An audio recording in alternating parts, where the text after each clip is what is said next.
Olá, essa é a nossa devocional de número 12. Hoje vamos ler Romanos, do capítulo 2, os versos de 12 a 16.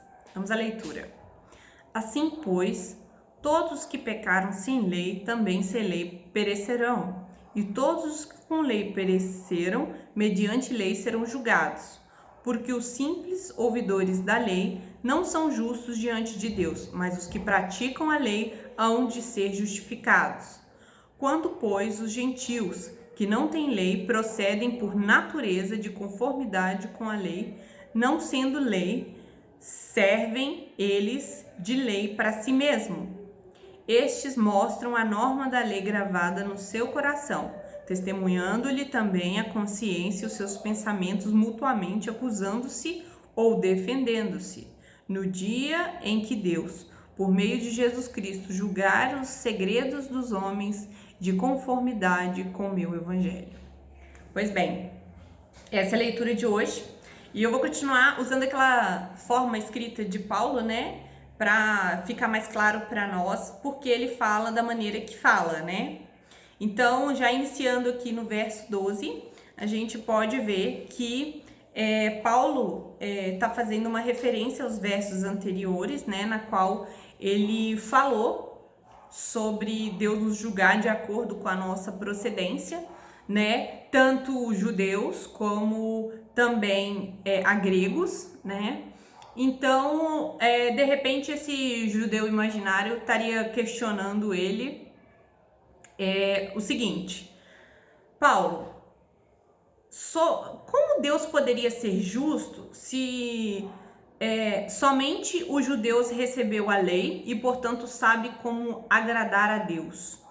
Então, ele poderia estar questionando, tá?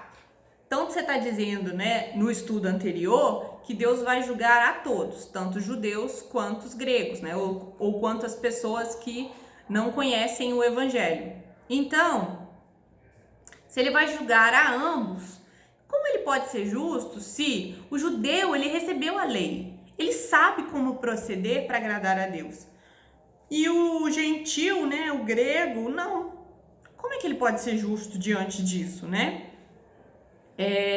E aí o verso 11 que tá falando, né, vendo aí que Deus ele é imparcial, Deus não faz acepção de pessoas. Se Deus não faz acepção de pessoas, ele vai julgar a todos igualmente, mas o judeu recebeu a lei e o grego não, como é que a justiça aí nisso, né? Então, no verso 12 em diante, Paulo ele começa esclarecendo essa suposta pergunta, né? A gente não vê a pergunta no texto, mas a gente vê ele respondendo a esse tipo de questionamento, né? Então, no verso 12 ele vai explicar. Então, para começar, nós vamos entender antes o que é lei, né? O que é lei? Nós sabemos que existe um Deus, que ele é onipotente, onisciente, onipresente, né? E que ele tem vontade. E Deus expressa essa vontade através da sua lei. Então, assim, por exemplo, a gente consegue descobrir as coisas que Deus tem vontade sabendo que ele quer ser adorado, somente nós vemos que Deus quer que ele valoriza o casamento, né? Porque ele não incentiva na sua lei a traição, né? O adultério. Deus quer que nós respeitemos as coisas das outras pessoas, ele não quer que haja roubo, né? Ele quer que a gente respeite o nome das outras pessoas, né? Então ele não quer que a gente levante falsos testemunhos, não minta, né? Então a lei ela vai expressar a vontade de Deus, né? Então a lei é isso, é a expressão da vontade de Deus ali, né? De forma mais detalhada, né? E essa lei, é a sua lei expressa que ele vai usar como base para nos julgar, né? De maneira imparcial. Então, o judeu recebeu a lei, o não judeu, né? O gentio, o grego, aqui como está escrito no texto, não recebeu. Então, Paulo começa, assim pois, então se ele falou ali que a retribuição vai ser conforme a procedência da pessoa, né, e o parâmetro para isso vai ser a lei, ele vai conectar o verso anterior com esse assim, pois. Paulo diz que quem é pagão será julgado e condenado, e os que receberam a lei serão julgados pela lei. Sendo assim, cada um será julgado conforme o que foi iluminado. O que isso quer dizer? Quem, como está escrito aqui, ó, quem não recebeu a lei, ele não vai ser julgado pela lei. Quem recebeu a lei vai ser julgado pela lei. Mas como quer dizer? E como a lei, isso vai ser explicado no decorrer do estudo, é parâmetro nesse caso. Então, assim, cada um recebeu um nível de iluminação, né, de revelação de Deus. Lembra que no capítulo nós estudamos que Deus se revelou na consciência e Deus se revelou também na natureza? Então, essa pessoa, ela tem a lei dela, a lei de Deus gravada no seu coração. Ela sabe o que é certo e o que é errado, né? Então, Paulo está dizendo aqui que ele é parâmetro para a lei porque tudo vem de Deus, né? Tudo vem, esse senso de certo e errado vem dele. Mas cada um vai ser julgado de acordo com aquilo que ele recebeu. Então, por exemplo, uma pessoa que não tinha a lei, né? E aí ela morreu. Deus não vai chegar falando de Moisés, para ela, você feriu as leis de Moisés. Não, Deus vai chegar para essa pessoa e vai dizer assim, olha, você sabia que eu existia? E mesmo assim, você preferiu adorar aves, animais, quadrúpedes. Você sabia que era eu o criador de todas as coisas? E você nunca me deu graças. Então, já para o judeu, ele vai citar ali, né, a lei de Moisés. Mas tudo, né, tudo tem uma mesma base, né? Como, por exemplo, uma pessoa poderia, né, isso explica como uma pessoa poderia pecar sem a lei. É porque aquilo que já foi revelado na sua consciência, aquilo que já foi revelado na natureza, já é suficiente para condenar aquela pessoa que resistiu e rejeitou a Deus, conforme nós lemos no capítulo 1, estudamos no capítulo 1, né? Então, Deus vai julgar cada um conforme a sua iluminação. Então, nós podemos ver aqui que nesse primeiro verso, Paulo está dizendo isso. Por quê? Né? Que onde há justiça, né? Porque ele revelou a sua vontade, o seu desejo, através da consciência, da natureza e também da lei, né? Então, ele está sendo justo, todos tiveram oportunidade.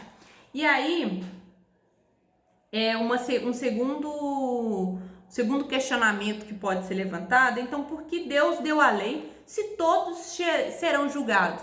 Os que receberam a lei e os que não receberam. Para quê? Então, qual é o propósito da lei, né? Então, o que Paulo responde aqui no verso 3, porque os simples ouvidores da lei não são justos diante de Deus, mas os que praticam a lei hão de ser justificados. Olha só, Paulo está dizendo assim, quanto a esse questionamento, por que Deus deu a lei se todos serão julgados, recebendo ou não a lei? Paulo responde aqui o seguinte, que por ser ouvinte da lei, não te faz justo. E Paulo está falando isso porque quando o templo foi destruído, não havia local para oferecer sacrifício pelos pecados. Então adotou-se que ao ouvir a lei já era suficiente para ser salvo. Então Paulo está combatendo isso aqui, né? Que esse procedimento de lá, o rabino lá fazer a leitura, a explicação do texto já era suficiente. Não, isso não era suficiente. Ser um simples ouvidores da lei não justifica ninguém diante de Deus. É quem pratica a lei, né? Então, mesmo aquele que não recebeu a lei, se ele pratica o que lhe foi revelado na consciência e na natureza, seria suficiente para o salvar se ele reconhecesse Deus. Mas nós sabemos que essas pessoas nunca reconheceram a Deus, né? Então, Paulo está dizendo assim, só ouvir também não salva, não justifica ninguém. Eu vou julgar pela prática de cada um. Então, assim, se houvesse alguém capaz de praticar, né, de obedecer toda a lei, não há quem possa fazer isso, essa pessoa seria justificada. Mas não há um sequer que consiga praticar toda a lei, né, sem a desobedecer. Então, o que isso nos mostra quando Paulo fala aqui no verso 3? É o nosso procedimento que Deus está avaliando, né? Dando continuidade até do nosso estudo anterior. Então, ele está dizendo assim, primeiro, né, que todo mundo tem motivo para que Deus o cobre, apesar dele dizer aqui que será cobrado cada um conforme o que recebeu, né? Quem tem lei com a lei, quem não tem lei sem a lei, né? Sem a lei para condenação e com a lei para condenação também, né? Então, no verso 13, ele diz que não basta ouvir. Para nós que vamos à igreja, que ouvimos o evangelho, isso é muito importante.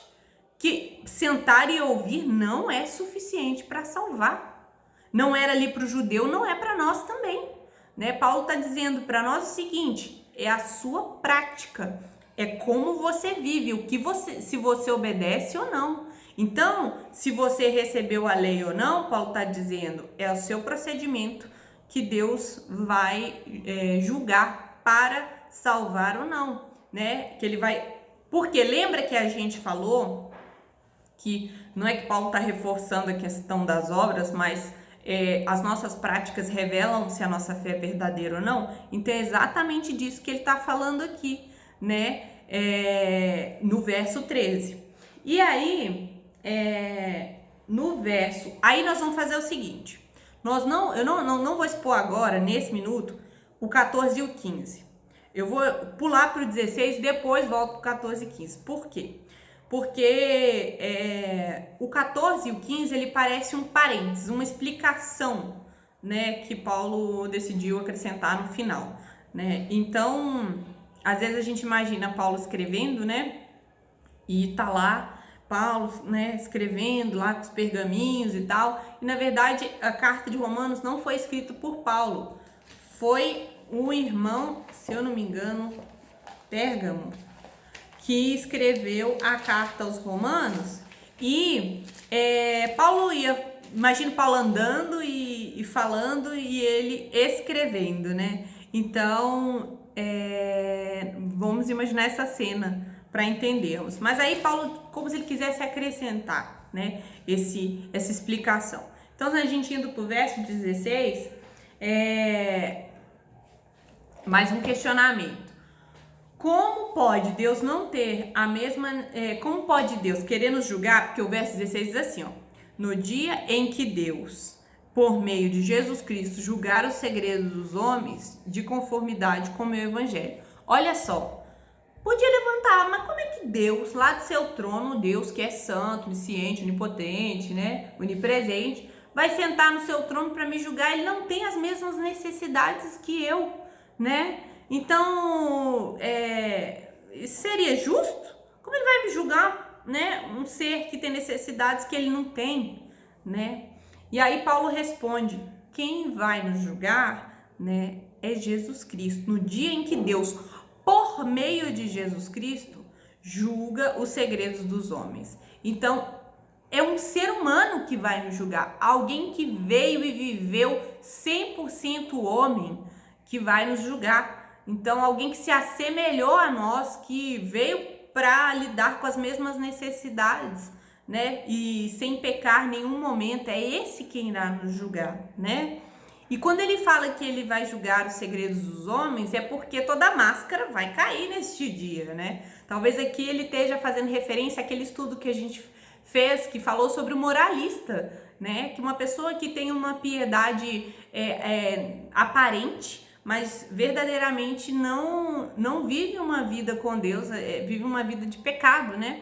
Então, os segredos dos homens vão cair nesse dia. Não adianta ter parecido bom aqui nessa terra, porque o Senhor vai desvendar, né? Jesus vai desvendar os segredos dos homens, e isso vai ser conforme o evangelho que Paulo prega, né? Paulo tá dizendo assim, ó, e eu não tô falando aqui de algo novo, né? O que Paulo quer dizer isso? De acordo, em conformidade com o meu evangelho. Que ele não está desmerecendo a lei, porque ele era considerado como uma pessoa que estava desvalorizando a lei. Paulo, não. O que a lei dizia continua valendo para julgar, né? Mas ela teve um propósito antes de Cristo, foi cumprida em Cristo, e agora ela tem um outro objetivo, né? Pois bem, se a gente tivesse aqui na Bíblia só o 12, o 13 e o 16, a gente poderia pensar assim: então o judeu tem lei e o gentio não tem. Mas aí Paulo vem e explica no 14 e no 15 que o gentio tem lei sim. E diz assim no 14: quando, pois, os gentios que não têm lei procedem por natureza conforme a lei, não tendo lei, servem eles de lei para si mesmos. Então, o que ele quer dizer com isso aqui? Que apesar do gentio não ter a lei de Moisés, né, ele tem uma bússola moral em si, né? Ele sabe o que é certo, o que é errado, né? Isso já vem nato dele, né? De que existe um certo e um errado, existe uma condição para cada coisa, né? E a gente pode ver que mesmo civilizações antigas, ela tem ali uma conduta de separar certo e errado, né? Existe ali, se você matar uma pessoa sem motivo, você é digno de punição.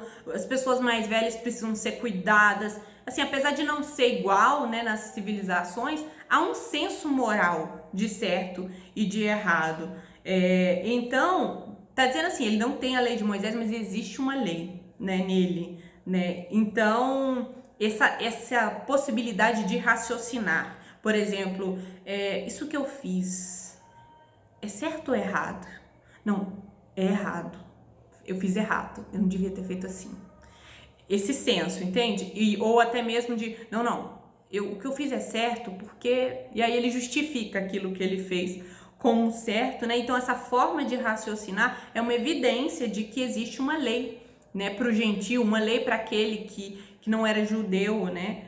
Então, fomos todos criados à imagem e semelhança de Deus. E apesar do pecado ter deformado essa imagem em nós, né, ainda há um senso moral, né, dentro de nós, em nosso coração. E então, Paulo está se referindo a isso, né? E aqui, quando ele esclarece mais, quando fala, estes mostram a norma da lei gravada no seu coração, testemunhando-lhe também a consciência, os seus pensamentos, mutuamente acusando-se ou defendendo-se. Então foi o que eu acabei de falar. Esse raciocínio é uma evidência de que a lei está gravada no coração do homem, né?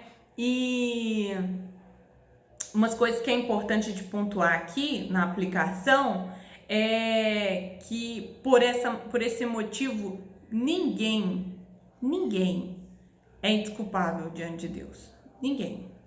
Aliás, todos são indesculpáveis diante de Deus. Ninguém tem desculpa para dizer que não sabia o que estava fazendo, né? E às vezes nós temos dificuldade de levar o evangelho às pessoas, e na verdade a gente tem aqui um ponto de contato, uma ponte para falar com as pessoas do evangelho, que é o fato de ambos serem pecadores, né? Por que a gente sente essa angústia? Por que a gente sente esse pesar? Né? Por que a gente se sente assim diante de questões da vida? E ali é a expressão da lei de Deus, né? Então a resposta pode conduzir a pessoa à oportunidade de ouvir o evangelho.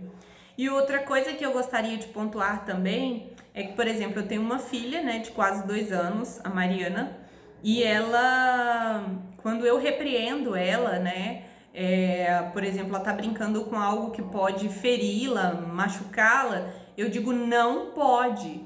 E ali, em algumas situações, ela chora porque eu disse não pode.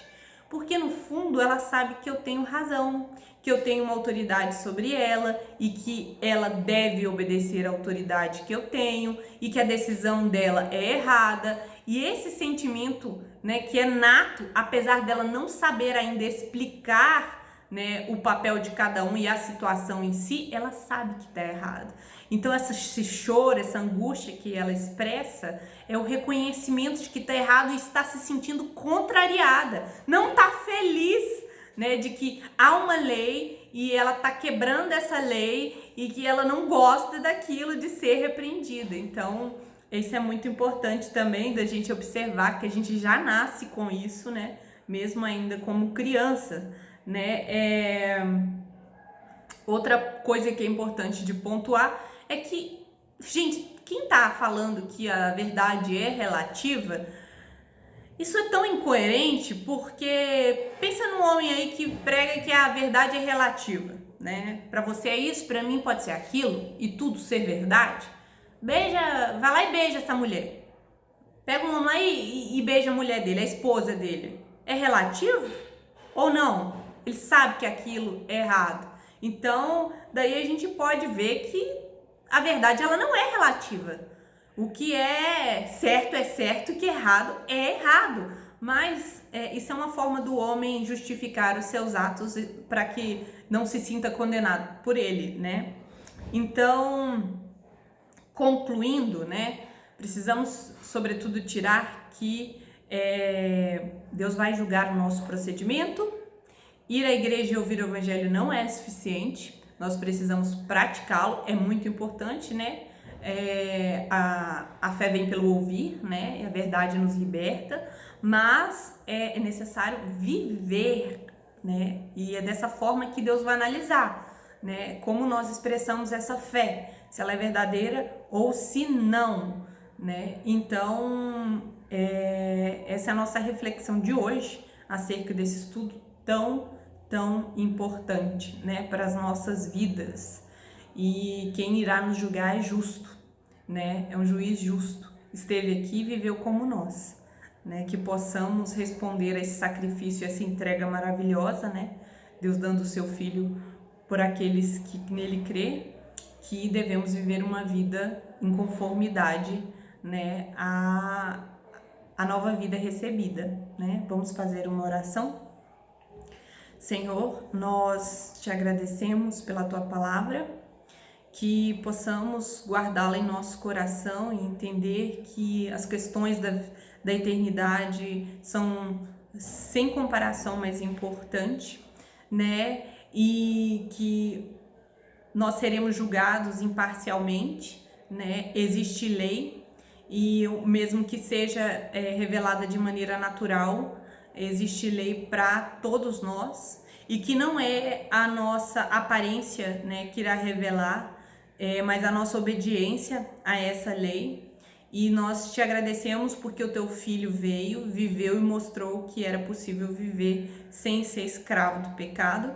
E é baseado nisso que nós queremos ter uma vida reta, justa, digna diante de ti, né? E cremos, ó Pai, que somos sim dignos de punição, mas nos apropriamos da justiça no teu Filho para acreditar que seremos salvos e que nossa vida seja sincera, porque sua palavra diz que os segredos serão revelados no último dia.